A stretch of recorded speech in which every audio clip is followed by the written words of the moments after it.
Assalamualaikum warahmatullahi wabarakatuh. Selamat datang di channel Dr. Safari Online, channel yang membahas seputar permasalahan kedokteran dan kesehatan. Kali ini kita akan membicarakan tentang new normal dan herd immunity. Jadi beberapa waktu yang lalu pemerintah sudah mencanangkan tentang adanya new normal. Tapi di saat yang sama banyak masyarakat yang mempertanyakan apakah ini bagian dari herd immunity. Nanti insya Allah dalam pembahasan kali ini kita akan membahas tentang apa makna new normal dan apa syarat-syaratnya, kemudian penjelasan mengenai apa itu herd immunity dan apa untungnya serta apa ruginya, kemudian telaah apakah new normal yang dicanangkan oleh pemerintah itu adalah bentuk dari herd immunity, dan yang terakhir nanti adalah apa yang harus kita lakukan untuk menghadapi new normal ini. Simak sampai habis, ya, mudah-mudahan bermanfaat. Baik, kita mulai dengan makna new normal. New normal itu menurut pemerintah adalah kebiasaan dan perilaku yang baru berbasis pada adaptasi untuk membudayakan PHBS atau perilaku hidup bersih dan sehat. Nah, ini memang mungkin agak sulit dioperasionalkan, maka pemerintah juga memberikan definisi yang lebih lebih operasional, yaitu bahwa new normal itu maknanya adalah masyarakat harus tetap melawan penyebaran virus COVID ini, ya, corona ini, ya, sambil beraktivitas seperti sedia kala. Namun aktivitas yang dilakukan itu berpegang teguh pada protokol kesehatan yang ketat. Misalnya apa? Ya misalnya cuci tangan, pakai masker. Ya, yang dulunya itu waktu sebelum ada COVID ini kan normalnya kan kita jarang-jarang cuci tangan, ya, tidak seperti sekarang ini. Kemana-mana nggak pakai masker, ya, tidak seperti sekarang ini. Nah, itulah dulu normal, sekarang normal yang baru dengan aktivitas berpegang teguh dengan protokol kesehatan, tetapi kita melakukan aktivitas yang sehari-hari. Kemudian apa syaratnya? Ya, syarat yang WHO itu memberikan 6 syarat, ya, untuk diterapkannya new normal ini. Yang pertama adalah bahwa penyebaran COVID-19 itu sudah terkontrol dengan baik. Artinya apa? Artinya sudah tidak banyak kasus yang baru, ya, sehingga dalam waktu 2 minggu berturut-turut itu kasusnya memang bisa dikendalikan, ya.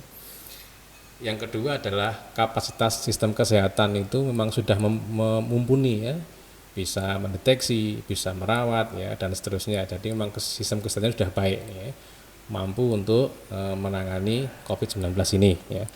Yang berikutnya lagi adalah sudah mampu meminimalkan risiko wabah di tempat dengan kerentanan yang tinggi. Risiko yang tempat yang risiko tinggi itu di mana? Misalnya di panti jompo, ya. Mereka itu kan orang-orang yang dengan komorbid biasanya, ya, dengan daya tahan tubuh yang lemah, ya. Di luar negeri mereka-mereka ini yang memang banyak yang terdampak dan berakibat fatal.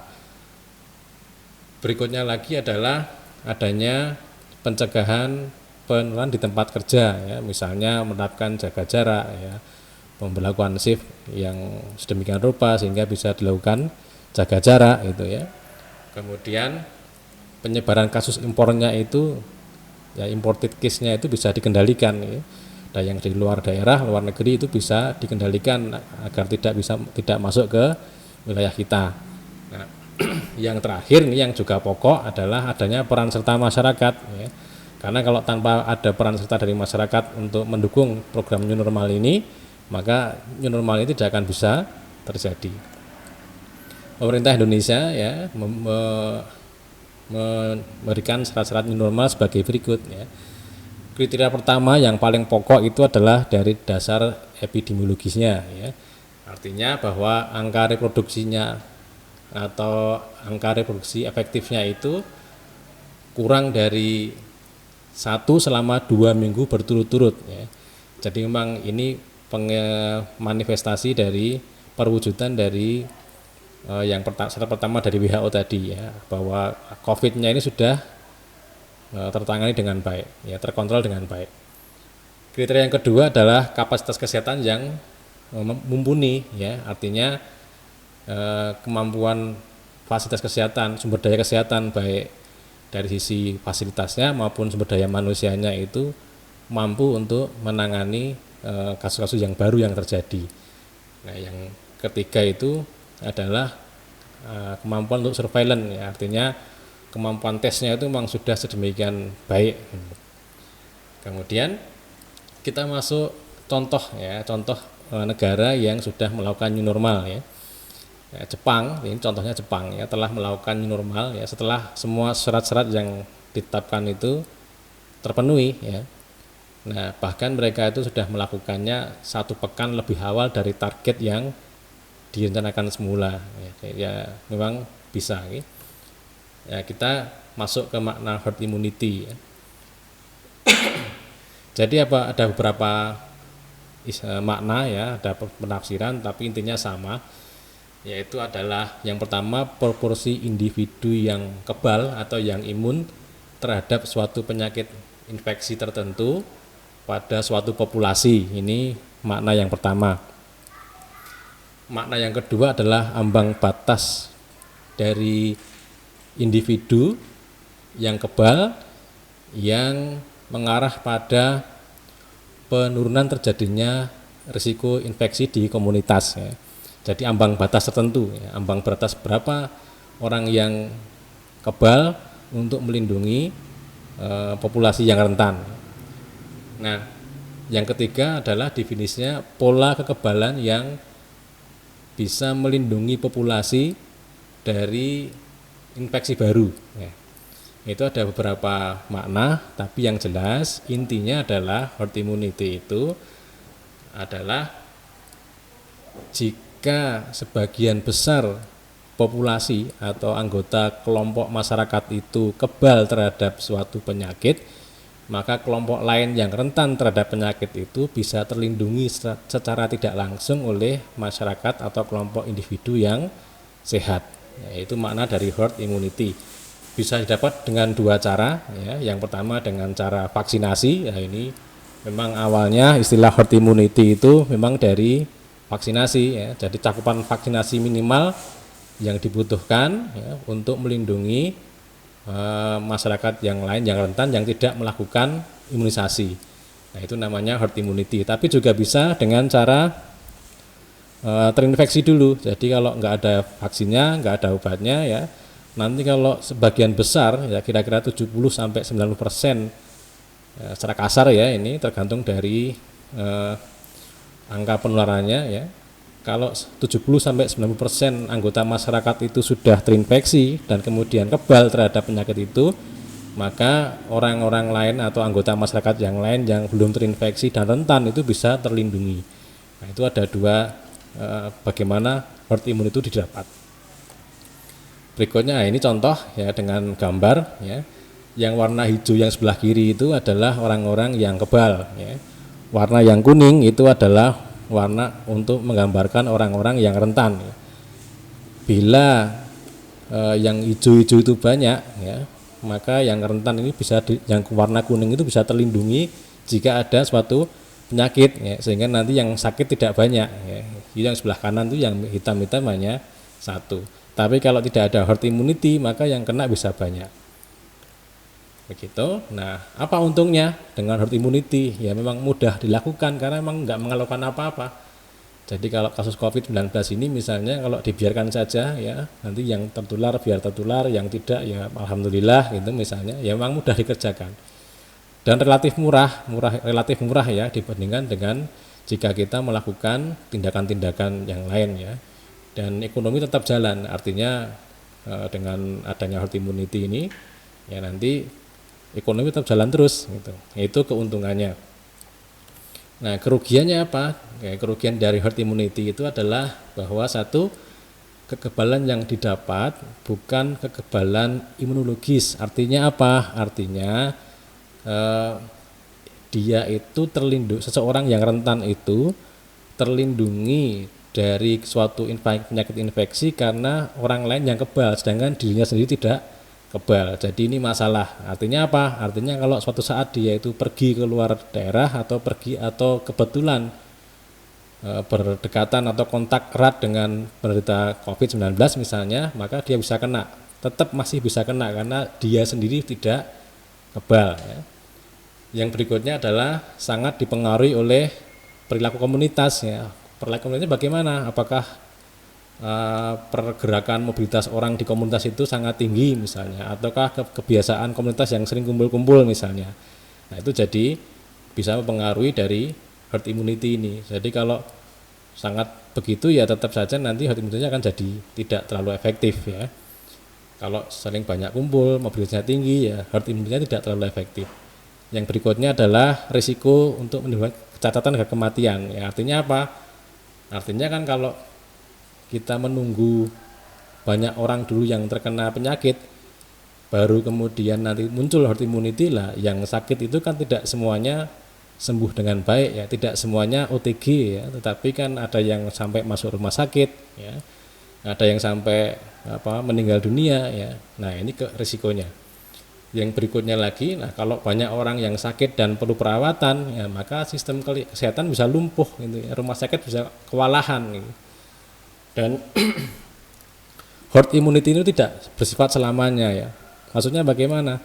Yang namanya penyakit kuman virus itu kan bisa bermutasi ya. Artinya kalau suatu saat nanti virusnya itu berubah, maka kekebalannya juga akan berubah. Nah, herd immunity juga akan hilang gitu. Itu keburukan dari herd immunity. Nah, sekarang pembahasan apakah new normal yang diterapkan saat ini itu adalah apakah herd immunity? Nah, itu kita lihat saja ya.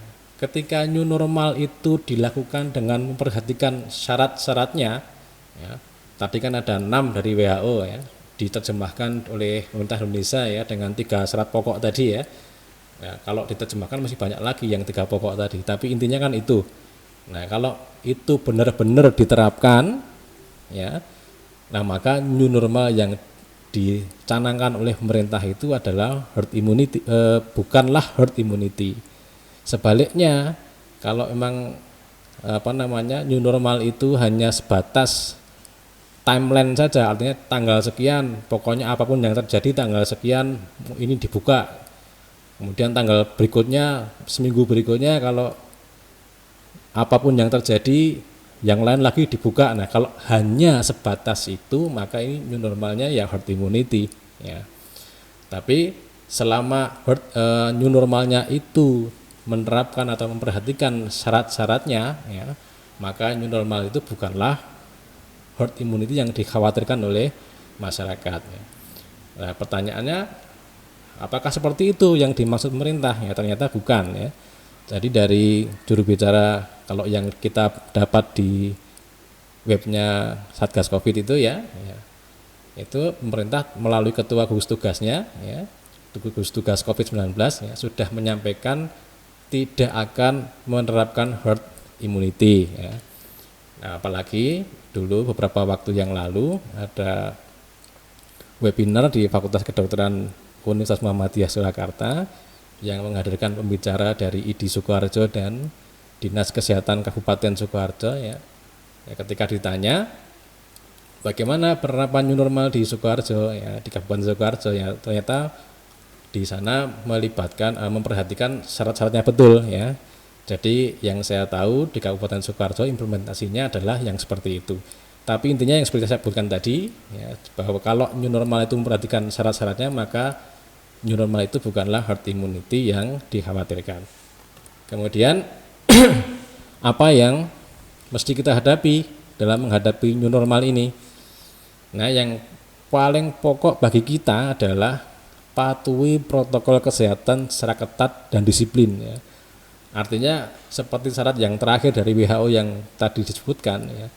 Kalau tanpa peran serta kita maka new normal ini tidak akan pernah bisa terwujud ya. Jadi tugas pokok kita sebagai masyarakat ini adalah tetap memperhatikan protokol kesehatan secara ketat dan disiplin ya.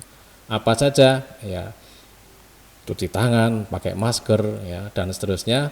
Yang kalau nanti ingin lebih jelas lagi bisa dilihat di video yang sudah kami unggah tentang tata cara penularan COVID melalui udara dan melalui makanan ya. Kemudian berikutnya yang perlu kita siapkan adalah semaksimal mungkin, sebisa mungkin ya, lengkapi vaksinasi, atau kalau yang sudah lengkap bisa di booster ya, atau ditingkatkan lagi.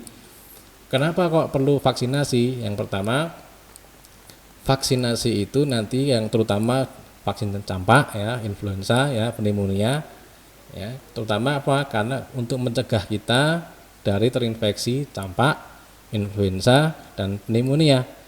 Nah, 3 penyakit ini kalau mengenai kita itu akan merusak saluran nafas ya, lapisan saluran nafas. Nah, itu akan mempermudah virus untuk masuk ya, itu yang pertama. Yang kedua, ketiga penyakit itu bisa berdampak untuk terjadinya gangguan nafas ya, sehingga bisa masuk ke rumah sakit.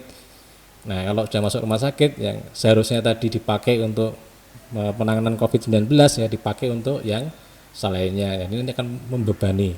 Apalagi ada hipotesis ya, bahwa vaksinasi yang non COVID itu diduga mempunyai kemampuan untuk melindungi seseorang dari COVID-19 ya. Insya Allah nanti kita akan bahas videonya lebih lanjut.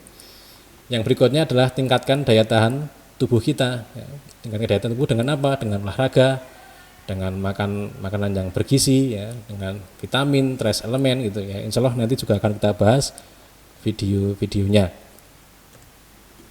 Saya kira demikian ya, sekiranya bermanfaat ya silahkan klik like, subscribe dan bagian pada yang lain. Jika ada hal yang ingin ditanyakan seputar kesehatan dan kedokteran atau request topik yang dibahas di lain waktu, silahkan tulis di kolom komentar ya, insya Allah kita akan bahas. Demikian saya kira kita akhiri. Assalamualaikum warahmatullahi wabarakatuh.